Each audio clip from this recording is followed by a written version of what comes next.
ఒకసారి మనందరం ఆలోచిస్తే 43 సంవత్సరాలు పూర్తి చేసుకుని 44వ సంవత్సరంలో అడుగుపెట్టాం. ఒక మహనీయుడి యొక్క విజన్ మామూలుగా అధికారం కోసం రాలేదు. రాష్ట్రంలో జరిగే పరిస్థితులన్నీ కూడా చూసిన తర్వాత శ్రేయోభిలాషులతో మాట్లాడాలి.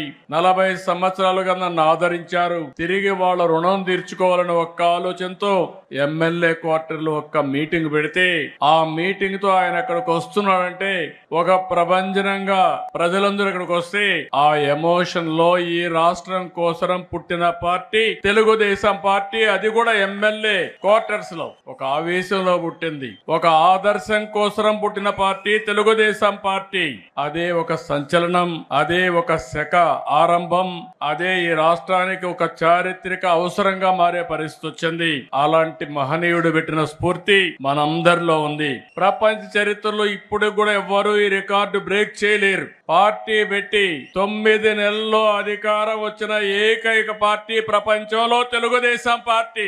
ఇంకొక పక్క ఎన్టీఆర్ లాంటి వ్యక్తి మళ్ళా పుట్టడు. పుట్టాలంటే మళ్ళీ ఎన్టీఆర్ పుడితే తప్ప ఎవరికి ఆ గుర్తింపు రాదని చెప్పి కూడా నేను మీకు తెలియజేస్తున్నా.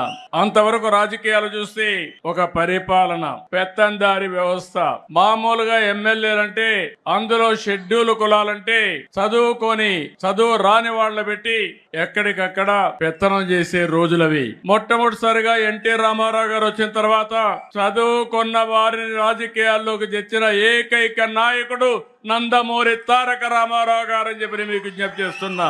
అది కూడా ఒక విజన్. రాష్ట్రం బాగుండాలంటే యువ రక్తం రావాలి. అంతవరకు ట్రెడిషనల్ గా ఉండే పాలిటిషియన్స్ పోవాలి. అదే మరిగా చదువుకున్న వ్యక్తులు రావాలని ఆ రోజు ఆలోచించిన వ్యక్తి ఎన్టీ రామారావు గారు. ఇంకో పక్క మీరు ఒకసారి చూస్తే అంతవరకు పరిపాలనకే పరిమితమైన ప్రభుత్వాలు పేదల సంక్షేమానికి నాంది పలికిన మహానుభావుడు ఎన్టీ రామారావు గారు అని చెప్పి నేను మీకు తెలియజేస్తున్నా.